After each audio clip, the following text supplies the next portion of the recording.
Hello everyone, so we're going to start the talk now. Thank you for coming. And today we have CFGNY from New York, and they will be talking about their practice.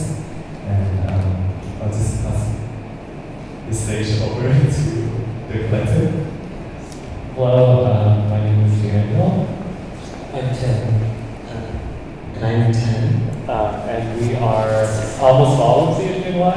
One member of our collective couldn't be here today, Kirsten Kopan, but she sends her regards. I guess, so I want to start with like a little bit of background on CFGNY. We consider ourselves a collective whose practice is primarily research-based. And I guess I just wanted to sort of like outline a little bit of context about where the project is grounded, because a lot of our work actually deals with race, specifically within like a U.S. context, then like an Asian diaspora context situated in the West, specifically the U.S. And obviously, race is thought about in a very different way here in Asia in general than in the U.S. And even though the U.S. is a very multicultural, multiracial society, because of its relative youth and because of the sort of position of the U.S. as like an imperial power in today's time, it creates a sort of like population that is actually very diverse and very varied. And even though it is a very multiracial society, there are very specific, intense racial divisions that happen across sort of racial lines. And within the US, the sort of main racial categories are white, Black, Latino, and Asian. And obviously all three of us up here come from the Asian category. And Asian is a very sort of like nebulous and really wide-ranging and kind of like undefinable category, because it covers actually geographically what is considered Asia, which is like most people in the world actually. So in the U.S. Context, no matter where you're from within Asia, you're basically grouped into the monolith Asian. And so even though Tin is Vietnamese, Ten is Japanese Chinese, KK is Filipino Finnish, and I am Burmese Chinese, we're in some sense seen as all the same in the US. And while most sort of like identity politics within the West from the past like 10 years have sort of tried to use sort of like race or ethnicity and identity to sort of like try to find some kind of point of origin or like a point of truth within sort of like racial categories, I think we as a collective are trying to work against that sort of logic, and we came up with this term, vaguely Asian, to basically describe everything that we do and to describe the project. And even though there is a sort of critique of the way in which we become the monolith Asian within the US, we're also interested in sort of like the way in which there are also sort of like connections and solidarities being made between us that don't exist in other contexts. We all really understand the sort of alienation, the alienation that comes from sort of being racialized as Asian. Like, even though we come from very different places, we all understand what it means to be treated as quote Asian. And within that sort of alienation and the discontent, we find sort of like solidarity and connections with each other. Whereas I feel like, and that is like, specifically related to the context in which we grew up in. And as a collective, we work through many mediums to basically sort of expand on this idea of vaguely Asian. And we make work in a lot of different mediums, including sculpture, installation, performance, garment making, and also just sort of like work on sort of like our community and relating to each other. And we'll go through all these different mediums to work through.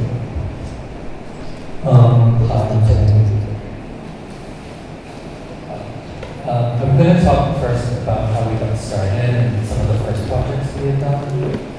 So we formed in 2017, and around that time, I was coming to Vietnam for some of my first times. I was born and raised in the U.S. My parents are from yeah, so in 2017, Daniel and I started hanging out in New York, and at the time, like all three of us were working in the art world as like artist assistants or working at different galleries. And we were, I think, we were like all had just graduated undergrad, and we're just kind of socializing and like being creative in the city. And at the time, when we were working for these other artists, there was this sort of like, like as Daniel has said, race plays a very specific role, I think, in everyone's lives in the US when there is a kind of diverse community of people, just because of like the histories in which people have migrated to the US and the prejudices that exist within society. So the art world in New York is very white, and when Daniel and I started hanging out, we recognized each other because we both realized, we recognized each other as both Asian and queer, and the artists that were present in the art community that we were part of, we sensed that people were really competitive with one another, and specifically like people of like Asian descent, so other Asians were really competitive with one another, and Daniel and I kind of wanted to work against that. So we, rather than sort of, because often like within the art world, there are only so many sort of positions, like for instance for grants or for exhibitions, and you would become tokenized if you were Asian or Black or Latino. You would become the Asian artist in the exhibition, or the Asian artist that had a show that you didn't have, something like that. So Daniel and I were like, let's work against this, and how can we do that? So we decided that we would start collaborating. And at the time, we were really interested in fashion, and we had gone to like sample sales in New York, and we realized everyone at these sales were queer and Asian, and we're like, okay, so maybe fashion should be a medium that we want to work with. And so Daniel and I first made samples, and none of us are trained in fashion actually. Like I studied sculpture and painting. Daniel studied film. Ken studied ethnic studies and studio art, and KK studied art history. So as a collective, like we have different backgrounds and different expertise, but then we sort of tackle different mediums as a group and then like learn about them, they get embodied into our practice, and that sort of continues to evolve. But the first medium that we had worked with was fashion. So when I was young and my mother would come in to Vietnam, I would get like clothes copied when I was a kid. So I knew that there was an industry of garment making, and one of like my relationships with Vietnam as a child also was just that like my clothes were amazing, like not the clothes that I custom made, but like box, like department store clothes. That's sort of like the material exchange that Vietnam has with the rest of the world. One of the main choices is fashion. So I wanted to spend my time in Vietnam, and I was trying to figure out like what medium that would make sense. Because at one point when I came to Vietnam, I was like painting, drawing. I really wanted to like get involved with people, and it felt like having a kind of studio practice here was isolating in some sense. So when I had met Daniel, we started talking about this. Fashion seemed to make sense because I knew that there was an industry of it. It was a way that I could go into the city, meet people, interact, and like kind of just travel physically throughout the city and meet people. So like this is going on. Over the years, so we've been working here for like 8 years now, but we don't actually come like every 6 months. We come sort of whenever it makes sense to us. And the last time we were here was 2 years ago making a collection. But yeah, so it changes depending on like our exhibitions, but it is part of the practice generally. But with the clothes, so because none of us are trained in fashion, I think you probably have to. okay. Because none of us are trained in fashion, like, so I first started from going to the markets like Jill and Tom, and I would just ask people if they knew any sample makers, and they'd give me their phone numbers, and I would go to their house. the beginning, I was doing that, but then we were using a lot of the shops that were on Bouillon and like Baytown, like up the tourist street. And for our first collection, became really interested in was the way in which they had to make decisions for us because we weren't trained in fashion. Like, we don't actually make patterns, and the garments that we make, like now they're a little bit more complex, but in the beginning they were quite simple, like just like samples that we would sew. So then the tailors themselves would have to make all the decisions of like what kind of button something had, how long a collar would be, like where the waist was cinched. And when in the beginning when Daniel and I would give them like directions, we'd come back and see the sample and it wouldn't be as if we described it. And when we asked them about it, they would say, well, you guys are Westerners and this is what Westerners like, so we decided to make this decision for you. So then we started sort of thinking about CFGNY and the fashion part of our practice as this kind of material conversation with the tailors, the local tailors, in relation to their perspective of us being Westerners. Because some of like what the project a bit is about is like trying to go, because like we were all born and raised in the US, trying to go to Asia and find some sort of meaning, whatever that meaning may be. But yeah, so for this, we sort of like, we learned, and how Daniel was talking about race like earlier, like we were like, well, the relationship between us is that, we are Asian and we're perceived as Asian, or racialized as Asian in the US, but to them, like, I was Filipino and Daniel was Chinese, and that they didn't really perceive the relationship that maybe we might have abroad. And yeah, so these are just different shops that we go to. And for each collection, there's like different things that we do. Like there's all these North Face kind of jackets and winter wear here. And we were told that when North Face was producing in Vietnam after they had closed, that people still manufactured with all the same manufacturers and the same sewing machines and technology. So in each of our collections, we deconstruct the North Face and we reconstruct them into new garments. And this is an image from our second fashion show, which was at this gallery called 47 Canal. And for this show, in the beginning, also when we were making garments and kind of finding the solidarity between us, there wasn't really a sense of like an Asian community in New York. So Daniel and I were somewhat interested in trying to create that. So when we would go to clubs and we'd go on the subway train and we would ask random people if they wanted to model for us for our first fashion show.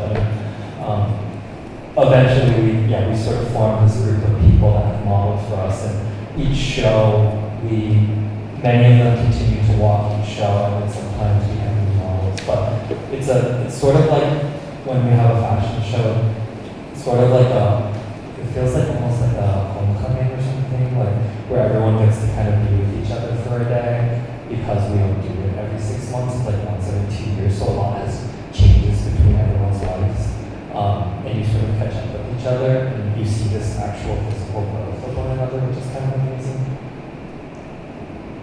And I think one of the reasons why we also like working in fashion is like so much of our work is about how we relate to each other, and like clothes is like one of the most important ways in which we relate to each other. It's literally like the physical material that exists between our bodies, our like biological bodies, and like fashion or styling has been used to sort of like show allegiance to subcultures or different sort of like different like cultures and races, specific like kinds sometimes, and for us to make clothes is sort of to be in that space.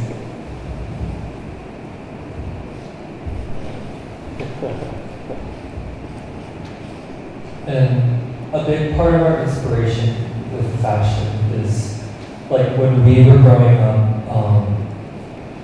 like a big inspiration of fashion for us is like homemaker sewing, like using Miyake from the 80s.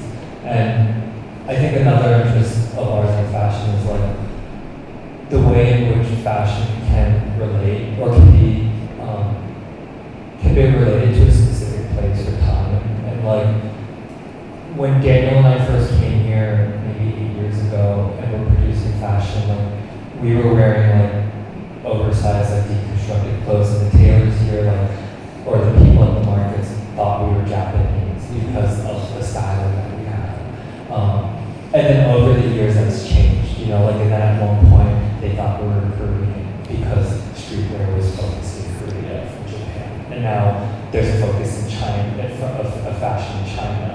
And they think Daniel is Chinese, so they know now, you know, he is Chinese. So I think that's like another curious part of like fashion, like the way in which someone can perceive where you're from, maybe perceive where you're from in relation to how you're styled. And another, in relation to that, like an interest of ours with fashion is like race. The way people read race is that it's visual, right? And also like styling. It's also like a visual way in which you can read someone. We like the idea that like through styling or through clothing that you can sort of like change someone's perception of who you may be or who you are. And I think more recently it's also like Vietnam has like this space of like fashion actually too. And because of like the way in which like so much of our garments are, because Vietnam makes more and more of the world's garments, like that influence on the sort of like aesthetic of like what is Vietnamese and what is Vietnamese fashion. I think we're interested in that question. And also to get back to casting, like what's nice about casting is like right here you're seeing 4 different people and they're different friends of ours. This guy here is Tisha Hasu, who's like a really amazing American Chinese artist. And so like through the project we also invite like different generations of artists to get involved with us, to be in dialogue with one another. And at different times maybe they're modeling our show, but then maybe at another point they'll take part in an exhibition or curate that into a project.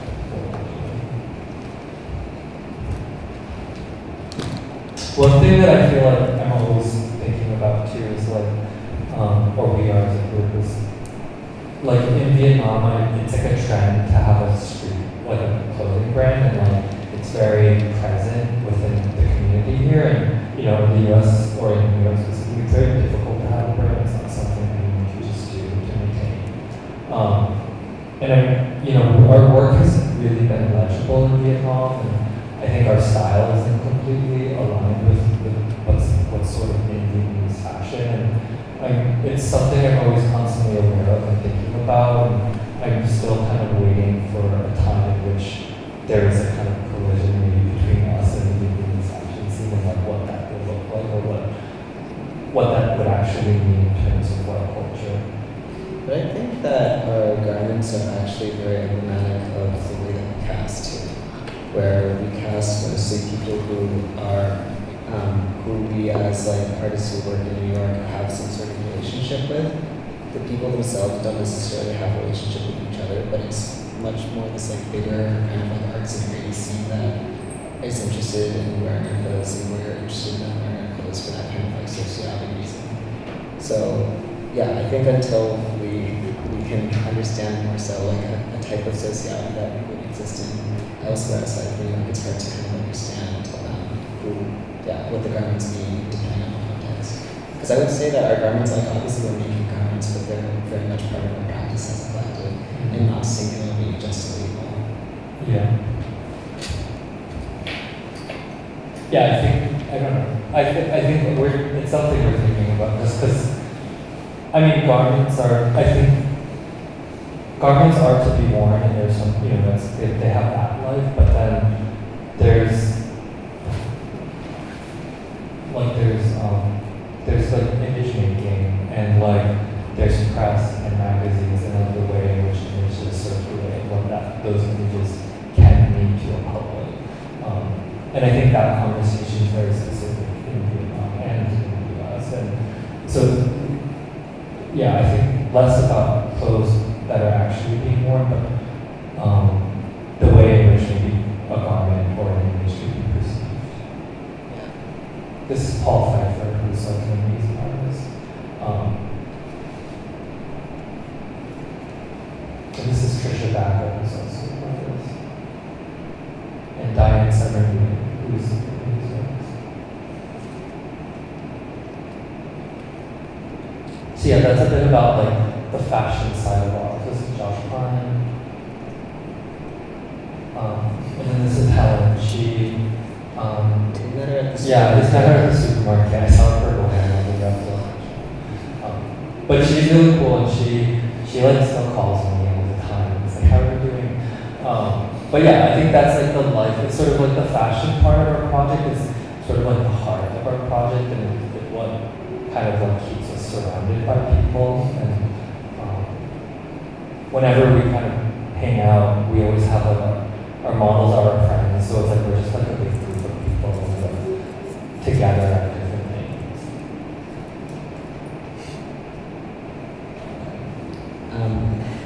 So fashion is one part of what we do, and for the past like 2 years we've been actually mostly focused on exhibitions and installation, more so than like sculpture, more so than garment making. But this is a project, these following images are from a project from what is now kind of earlier on in our practice in 2019, where we did a project at the Visitor Museum in a section of the museum that is actually the first established American wing of the museum, meaning that it kind of set the tone to define what aesthetically and like object-wise means America in terms of like an institutional museum setting. So when we were looking at this wing, which is actually a facsimile of this man's home, who was around in like the late 1800s, early 1900s. His home is a collection of colonial era furniture. He lived after the colonial era, but he was an avid collector of colonial furniture before America was independent from Britain. And within this collection of like American objects that was decorating his like rich house, there were a bunch of Chinese porcelain vases and as well as Chinese furniture. So that led us, there also wasn't that much information on why there was so much Chinese objects in his home. So that led us to be thinking about the way that China has always played a role in the American imagination of defining America, where during the colonial era, wealthy people really desired objects from China because of their manufacturing skill, and part of many reasons for the desire for independence from Britain was direct trade access to China. Like today, as it always has been, the U.S. is like always embroiled in like trade negotiations with China. It has this constant desire for cheap or like goods from China, as well as this kind of like fear of China as this place where like goods come from, but that is constantly a kind of like psychological threat to the American people. And as Danielle was describing earlier, like Asians in the U.S., like the broad category of Asians in the U.S. are primarily supposed to be or presumed to be Chinese. I think because America had so much has had the earliest contact with China as a trading partner, and then because of like racism, people are just thought to be Chinese. So China has become kind of a proxy for all of Asia within the American imagination. I forgot what I was talking about. That's Okay. Yeah, and then talk about truth. Yeah, so basically from this research at the RISD Museum and are looking to like the porcelain works, we started actually making porcelain works ourselves. So for this project, we just actually made clothes and sort of scattered them. We made clothes in here in Vietnam and sort of scattered them around this house museum as if someone who's sort of wearing our clothes just threw them off into like their room. And it's sort of like this idea of like an absent presence where it's like this figure that is haunting, like this Asian figure that is kind of haunting the space. But basically from this project and this research, we actually started making porcelain works ourselves. But for this project, we can just talk a little bit about the clothes we looked at. For this project, so you had seen the fashion that we had done before. So we started kind of doing exhibitions with garments and like less runway performances that we do. So for this, we had wrote a proposal to these tailors that we had worked with on Divan and found it out. And the proposal was really loose, like written in a way that we had them design and kind of come up with all of these garments that you're seeing here. And the proposal was trying to ask them about, trying to define like what they thought an American identity. Like it was. I think we were basically asking, because we had worked with them for a few years already at this point, we were asking them to make clothes that they thought looked like CFGNY. And in some sense, like, because we're making clothes that are like kind of like diaspora clothes or some type of like emblematic of some type of Asian diaspora aesthetic, they were in some sense trying to interpret sort of like what it means to, what a diaspora aesthetic was, or what a CFGNY aesthetic was. And part of that idea was that because all this porcelain work embodied this sort of American way, that all these Chinese objects existed in the sort of formation of this first American way over 125 years ago, and that China has always played a role in sort of the making of American identity.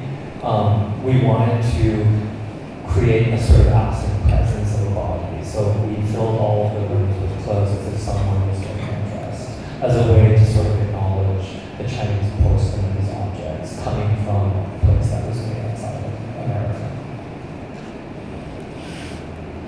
And usually this way, it's like there's not really contemporary art there, so they're very specific about doing which we wrote songs and stuff. But in the end, they just let us do. They like fought us about it, and the guy that ran the space really didn't want us to do this. But then when we installed, they had us do every once, so we just threw clothes everywhere. Sure.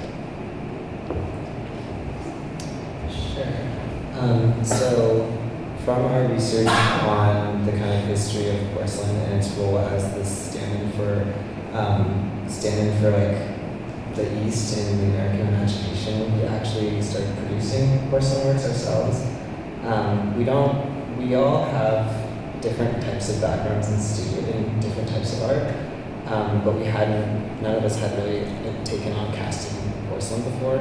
And initially we had been wanting to go to Jiuzhen because that's been kind of the export capital of porcelain for the past 1,100 years or so around the entire world. And that's historically just where most of the porcelain in the US has come from. And it continues to be an export capital. But unfortunately, because of COVID, we weren't able to make that trip, so we started learning between us. And the reason why we're so interested in going to Jiuzhen is because of the collective way that porcelain is produced, where it's a lot of different small industries work together to create a final exported project. For example, one place will line Kowloon, and then other places will just specialize in glazing. And so these objects kind of like make their way on a production trip between very, very many hands, without all these different kind of facets of people working together. There wouldn't be this like massive flow of exported porcelain over the past 1,000 years. So to make these objects, we collect a lot of ready-mades, oftentimes objects that are found in American dollar stores that are presumed to be made in China. And we abut them so that there's this kind of cavity between all these found objects, and we cast that negative space between them. And so the resulting form is actually this kind of like this shape that is made of all the like partial imprints of many different existing bodies. So very often that we think of these as kind of like very relational objects, and that they wouldn't exist without all these different kind of like histories or materials or other kind of like forces that formed their shapes. In the same way that subjectivity is formed by all the different historical, personal, and like circumstantial moments that you experience. And porcelain has become, in the history of porcelain in the West, it's become sort of racialized, where porcelain is often compared to skin, right? So there's often a descriptor, like someone will have porcelain skin, and like porcelain is usually prized for its like translucency and delicacy. And our porcelain is specifically not that, our porcelain is very like ragged, like very unpredictable, very like I don't know, messy, to sort of like work against these sort of like racialized associations that porcelain has sort of gained over the years.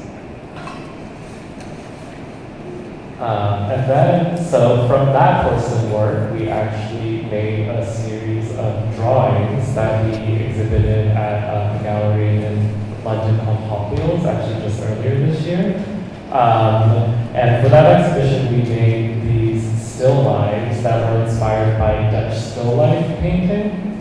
And through our research, we actually found out that Dutch still life painting as a sort of aesthetic trend came about because of the influx of commodities brought to the Netherlands by the Dutch East India Company. And the art movement was actually a critique of sort of like capitalist accumulation of that time, which is very, in line with like also how we think about like sort of porcelain and how we make them today. And so what the still lifes actually are of is our porcelain works combined with basically the objects that we use to make those porcelains at the same time. And we displayed them in this sort of architectural installation, basically sitting on top of or interacting with these sort of design objects made out of cardboard. And as you can see, these sort of like cardboard design objects sort of take inspiration from the like sort of American design objects that were present at the Disney Museum. And they are specifically also fragments of them. And that brings us to sort of our next medium that we work through, which is cardboard. And often the cardboard is done in this sort of like design, furniture / architectural, or we use cardboard to recreate sort of like either design things or fragments of architecture. And why we started first using cardboard was we liked the sort of like ubiquity and the sort of like anonymous nature of cardboard that exists everywhere in the world, but then also cardboard is literally the skin of these commodities that go back and forth between all these different countries. You know, we pack objects into cardboard to then be sent off to other places. And we're also very inspired by sort of like, it doesn't really happen as much anymore, especially in Vietnam, but when we first started coming in 2017, when you came in through the airport, when you were waiting for your sort of check-in luggage to come through the conveyor belt, you would see a lot of people would actually pack American consumer items that they were bringing back to Vietnam in cardboard boxes. And we like, that's sort of like our sort of inspiration, all these different objects coming back and forth between these different countries in this material. And often I think why we are also using cardboard to create sort of architectural spaces is because we're interested in the way in which like architecture sort of plays a role in how we sort of like, how did you start it? I think it plays a role, it plays a role in how we understand, or how a subject understands their role in society, whether it's race or class, or your relationship to a superstructure or to the movement, or the way in which you exist socially. So those, I think, we just kind of talked about the three mediums, which is fashion, porcelain, and cardboard. And if porcelain was the sort of material, the material that was being the most imported 125 years ago, then the material today is garments, and that's sort of how we're relating those two materialities. So we want to focus, I think we're going to talk about two projects, right? So like that was sort of like thinking about our studio practice materially and like the ideas around the different mediums. And I think with this we're going to talk about one specific project and how all of these materials come together. So this is a project we did at this museum in New York called Japan Society. And Japan Society is an organization that was founded in 1907.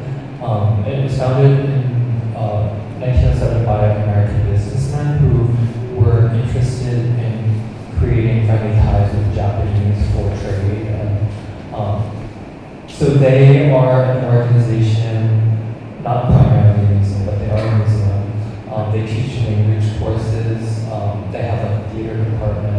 They have 2 gallery spaces, and they're interested in kind of educating the public about Japaneseness. They are located in Midtown, Manhattan, really close to the UN. So people think of them as this kind of government organization, but actually it's mainly self-funded and has a big endowment from the Rockefeller family from the 70s. But for this project, we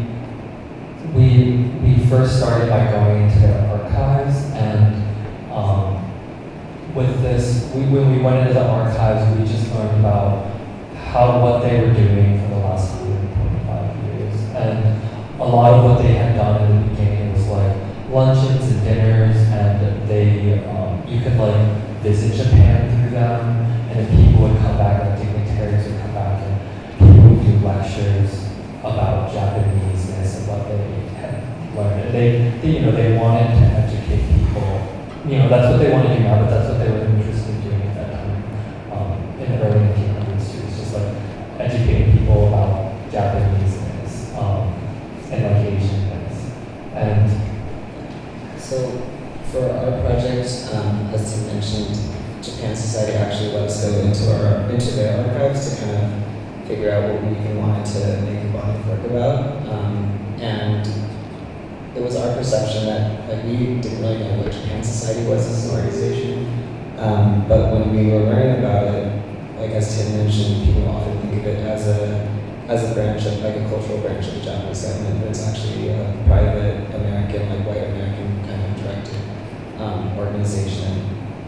Since its inception, that was kind of, as Tim mentioned, to promote ideas about Japan. But we also found that through its archive, it had created this really interesting narrative about China alongside Japan, in that it was historically positioning Japan as the genteel cousin to dirty China, which is interesting because that's still kind of the discourse within the U.S.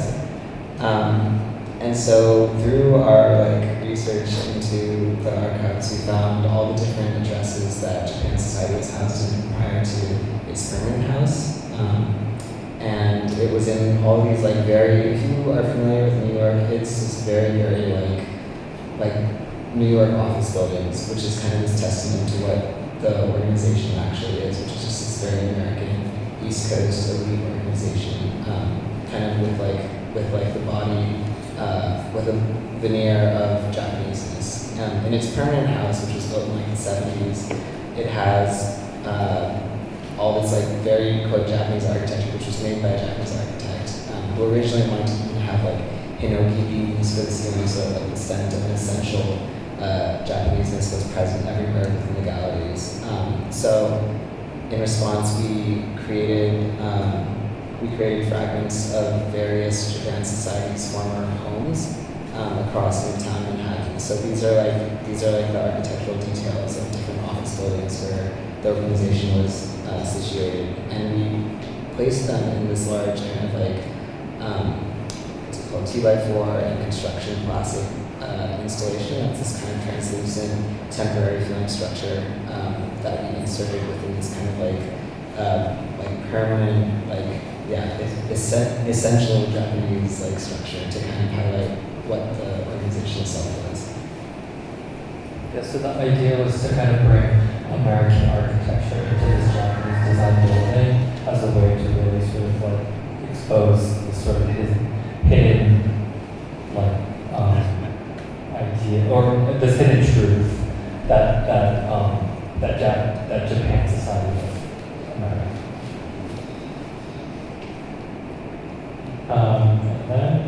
And basically after this little corridor with all architectural fragments, you walk into sort of this, what we like to term the gala installation. And so to reference the sort of gala, lunch and dinner history of Japan Society, we recreated it with these sort of tables with white tablecloths, and on those tables we display our porcelain works. And then you see there, we also made cardboard recreations of these chairs, and these chairs were actually from either the Waldorf Hotel or the Astoria Hotel, which was a location. These are two very famous hotels in New York, and the Japan Society in the 1920s actually had a lot of their functions at these places, and so we recreated them in cardboard.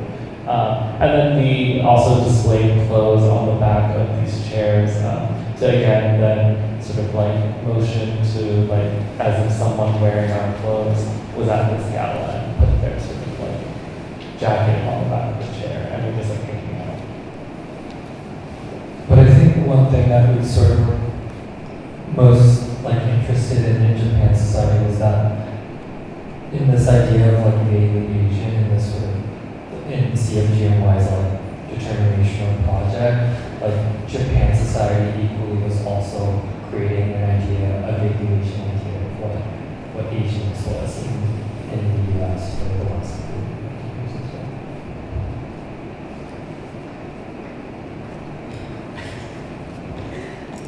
I think specifically, these are out of order. Oh no. Should we talk about this or? No, we should talk about Okay, we're gonna run through these. We'll come back to it later.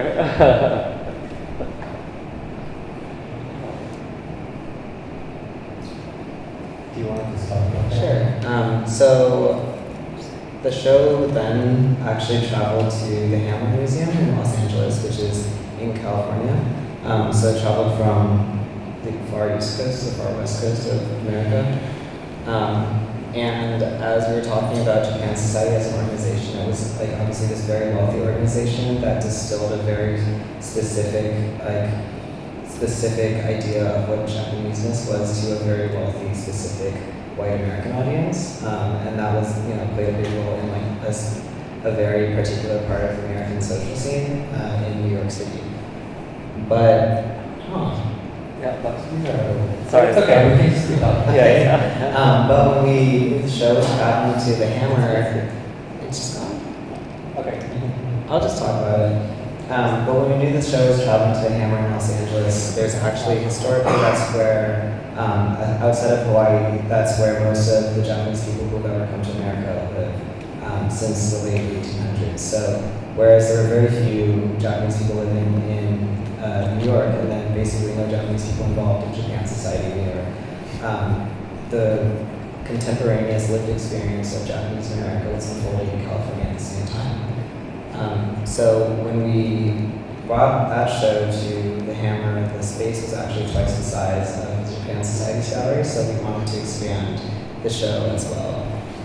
So to that end, most of our research about Japan Society was about the archive and how a very limited narrative within an archive can then define people.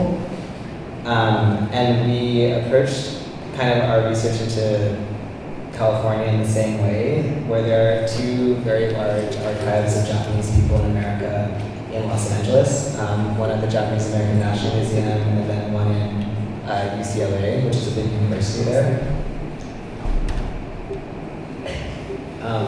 Sorry, I'm a little distracted.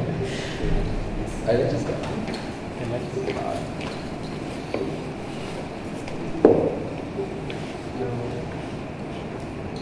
Okay, we can just. I'll just keep talking. Yeah. Y'all use your imagination. So one thing we were mostly interested in is that obviously it's like impossible to narrativize and archive an entire people, and there's always going to be gaps in it, and you always run up against the question of who is worthy of being archived, what kind of characters are valorized, and what kind of characters are deemed to be like unimportant to include historically.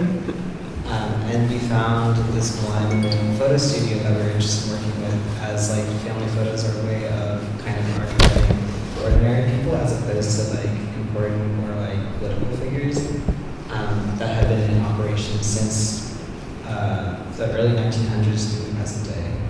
Do you want to show that? Yeah, so for this iteration, sorry for the confusion, we're back on track. For that project that Tim's talking about, where this show expands to LA and that region, we had found this living archive by this guy, Toyomi Take, who he started taking photographs.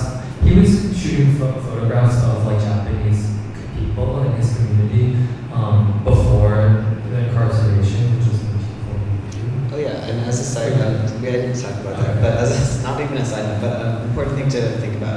is that during World War II, when after Japan bombed Pearl Harbor within the U.S., all of the Japanese people, including people who were of Japanese descent born in America, on the West Coast were incarcerated in camps that were around 100 miles from the coastline. So, there were obviously ethnic towns and stuff that were kind of wiped out and then displaced into these camps along the interior of the West Coast. Yeah. So as Ted was talking, we wanted to do more kind of research into different archives. When we had gone to UCLA, has like an archive that is really specific to Japanese American history, and there's also this museum. Did you talk about that? I mentioned it. Okay. JANM, and when we went to JANM, it was, it's hard to make artwork, I think, about like war or like people being jailed. But it felt like every time we had gone to the archive, most of what the archive at JANM was about the incarceration of Japanese people for 4 years. So we made this kind of sound installation that you're seeing here that embodied a lot of the notes that we had read that people were passing along between each other during that time. But at the same time, we wanted to find a living archive. And we had come across this guy, Toyo Miyatake, who, before he was incarcerated in 1942, he was taking photos of Japanese people. And then in the camps, Manzanar was where he was. He had snuck in a camera, and at the time, it was illegal for Japanese people who were incarcerated to take photos. But he secretly was taking photos and documenting camp life. So a lot of the documents that we're seeing were images, the images were credited to him. And I think 2 years after he was incarcerated, they had changed the laws where incarcerated people could take photos, and he continued to take photos. And after he had left his incarceration, he continued to photograph some of the same people that he had shot in the camps, and before the camps and afterwards. And he's sort of this photographer that just, it's like people's weddings or their prom, their school dances or their soccer team, for portraits or something like that. So they were really like mundane, everyday kind of images of people. His grandson still runs his photography studio today, and actually last year was the 100-year anniversary of the photography studio. So for that project, we also make stuffed animals as part of our practice, and we brought 45 stuffed animals to his studio, and we had him shoot portraits of them. So for part of the new show at the Hammer alongside the Japan Society, that was kind of trying to think more about Japanese people, actual people, and not Japan Society as an organization. We work with this photo studio to photograph the stuffed animals. And also, I don't know if they talked about this, but we had taken all 45 stuffed animals around all to these historical sites and took kind of family portraits of them as if they were sightseeing as a group. I think one thing about our use of stuffed animals is that when we're always making work that is considered vaguely Asian, I think Danny mentioned when he first started describing the project is that we're not interested in kind of distilling an idea of what an essential idea of experience is, but we're interested in all the kind of the ways that the edge of experience is very nebulous and very porous. And one reason we use stuffed animals as kind of these proxies for people is that they're very cute, but also a racialized and also kind of person who is queer is often seen as an animal or as having monstrous features in the U.S. and I'm sure elsewhere too. So these creatures kind of become a stand-in for a queer family or a queer version of sociality, where we don't have to actually represent minoritized experiences. And I think we're also interested in cuteness because of the way in which cuteness has become associated with Asianness. mostly due to sort of like 80s Japanese export culture. And yeah, just like playing within that space. I feel like a lot of our project response to sort of like, in growing up in the US, the only sort of visible Asian culture to you was Japanese culture, basically. And so even if you weren't Japanese, you learn to sort of identify with that. And so that's why we're inspired by things like Kame-san and Isibiyaki, and love things like Pokemon and Sailor Moon. It's because it was like the only Asian visible thing, including cuteness. And so our work in this is also sort of like to open up the space within that to like celebrate that, but also like be kind of playful with it at the same time, because we do love cute things. Okay, now back to our normal slideshow. So the last project that we're going to talk about is we had a summer-long residency at a space called Sculpture Center in Queens, New York. And we used this as an opportunity to make, I don't really know how to describe it, but make work that is an integral part of our practice, but is not, like, doesn't come out in the form of an exhibition or even a fashion show.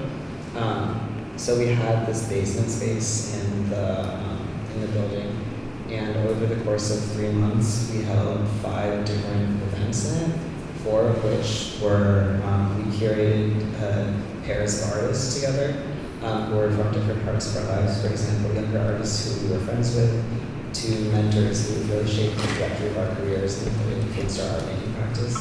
And for each of these, we invited the artists, we installed the shows, we wrote the press releases, we had a bar, we worked at the bar, we had our own uniforms, and then we also sold our clothing during these bar nights / opening events. So it really brought together the like social aspect and kind of like, social network aspect of it, because we would both have the same people returning each week to kind of hang out during the openings, as well as different crowds that each of the artists brought. So it's this kind of way of expanding our project. So the images that you're seeing, these are all artworks from other artists that we have. But yeah, as Ken said, like the premises of our residency really was that we had opened a bar and a store. And then at the bar, it was all of this physical space where we showed to artists every 2 weeks.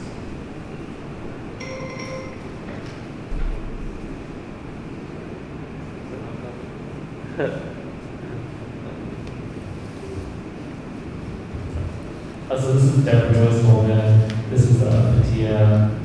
Deborah Joy's moment. Who has in New York? Patia. Who has this sort of like, it's a really crazy space because it's like super industrial and has all these little nooks and crannies. And so people like using sort of like the weird architecture of the space. And as Ken kind of said earlier, is like part of this project, it wasn't an exhibition, it was a residency. And the idea was to kind of like to showcase the parts of our practice that are invisible, which was basically a social project. So we were just like, we cut our studios in the museum, and we were just like there every day, and then the artists were installing every week, and we were drinking in the bar, and like people would buy our clothes. This is a project from Anita Gallagher, where she's a stylist, and she owns Telephone, the brand Telephone, and she does a project called the Free Store, where she brings all of her style and stuff, and you can just take it for free, and everyone goes really crazy. There was a Telephone back next to me. And that's a bus station. So it was also like really fun, because I think normally at an institution when you have exhibitions, you really need to kind of prepare for what's coming in, and they have a checklist and there's insurance and all these sort of complicated things.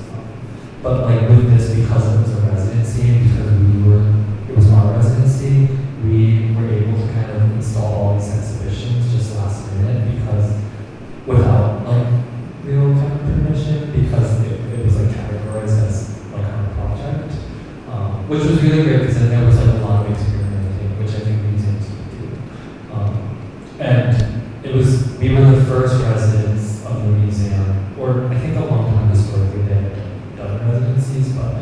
it was the first of this, because normally the space is an exhibition space, but it's quite a difficult one. So museum was kind of trying to figure out how to reimagine the space with space.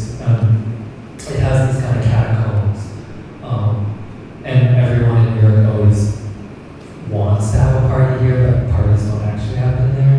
But after this project, we threw a party and now they do it all the time.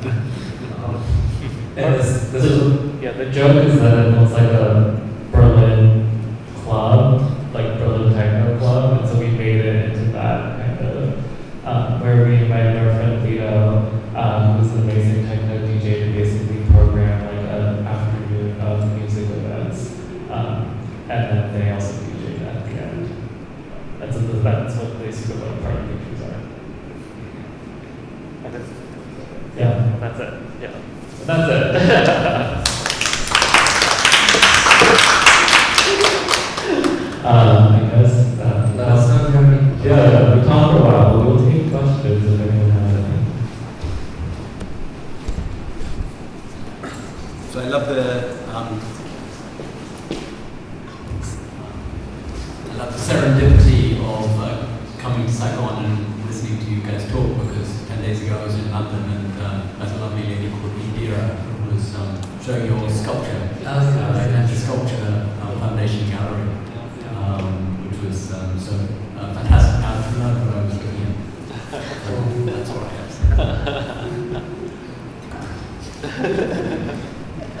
And you can also ask us questions not online. We're just hanging out. Yes. I had a specific question. About, I mean, you talked about the porcelain skin sort of thing, and you mentioned that you guys had sort of come to this decision together, or like, I was like this idea of putting texture, or like sort of rethinking that. Can you talk a little bit more about what that conversation was like, or like what you were, I don't know, what that conversation was like in creating a roughness? I'm curious also just because like, I see that sort of texture a lot in a lot of Vietnamese artwork actually.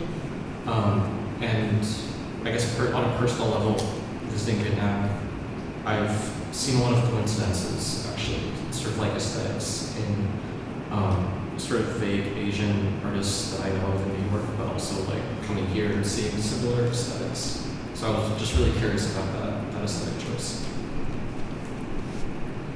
I think a lot of the roughness in our porcelain works actually comes from the production method, where I think I mentioned earlier, none of us are trained in mold making or slip casting, and the forms that we're interested in making, like the way that we make them is like abutting jagged objects together, which then don't pull apart very neatly in the mold. And as we basically just decided to go with that and then see how they come out. So in the demolding process, the forms are still very wet and like fragile, and so a lot of the times they rip, or they like slump, or they have these like fins because the walls of the mold don't align properly. But yeah, our entire practice is kind of interested in methods of production and the mark of the production process that creates like the reality that we live in. So that's one reason. But I don't have any insight into these coincidences. Do you? Well, I think with porcelain, porcelain is a very racialized material, and I think for us, we were interested in using it and in its history and in how people perceive it, but we were interested in sort of using it in a way it's not utilized. And even the way, I mean, it's a long process, and if you don't really know the process of silk casting, it's quite difficult to understand. But with that process, like at one point we had a residency, and there was a silk caster who worked with us, and she wanted to figure out a way to Make it better. make the process better and easier, and literally we're just like hammering at them and like ripping them apart. It's a really like excruciating process where we like all get sick many times, and it takes like 5 months. And she was like, there is no way to do this better actually. And so those works kind of feel like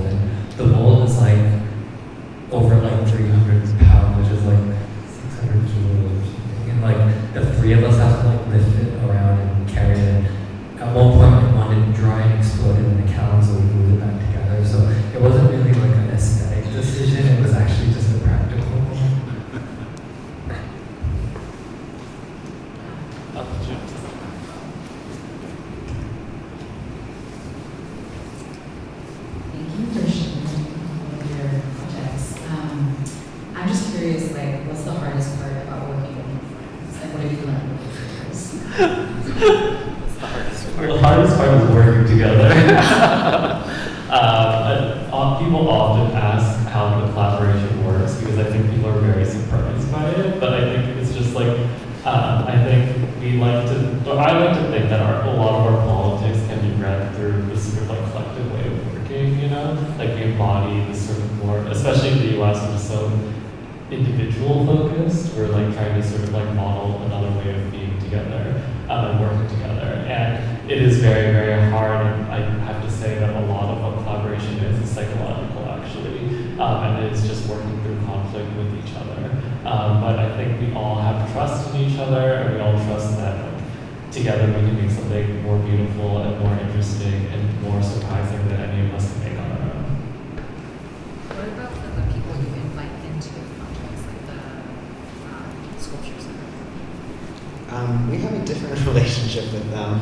I think, like, for example, I feel like if you look at my phone, it like recognizes them. It's like the first people that my phone recognizes because we just spend literally every single day together. And like, we accidentally call each other when we don't need to. But I think that we have like a very core part of CFGNY is the four of us. And we're mostly in dialogue constantly with each other. And then the people that we bring in, we're also in dialogue with, but maybe one of us will have a more close relationship with that person and want to bring them into this greater conversation. But it's not necessarily with the same intensity that we collaborate with each other. I think with those people, we can't speak for them, so it's hard, but I think they like being around us. Well, yeah, I think there's like we all have our own friends to some degree, but actually we share like many best friends, and I often become better friends with someone if they're also good friends with like the rest of the group. It just makes it really easy. So then like we all just, I think it feels kind of like a big team or something. Like whenever I have a dinner, I'm like, well, should I invite this person? And then all of a sudden it's 8 people. And it's like, okay, well that's just how it is. And it's actually nice because you can just break off and have your own conversation, or you can kind of see each other, or like, I don't know, we like run errands for each other. You know, someone like wants to give you something, you're like, well, just give it to Daniel. So there's this sort of sense of like sharing, like beyond so sort of like art practice that just like exists between our lives and stuff like this. Yeah, I think, I can't remember, I think Daniel mentioned it, but I think that being in a collective is trying to just figure out how you want to live life with other people, and your collective members are not, I would say, like, I feel like the word friend isn't even right for it. The word like family isn't necessarily right. It's like something different where you're trying to like, in a very small way, model the type of sociality that you want to exist in a greater sense between yourselves, because it is a little more controlled. Any more questions? Okay, thank you.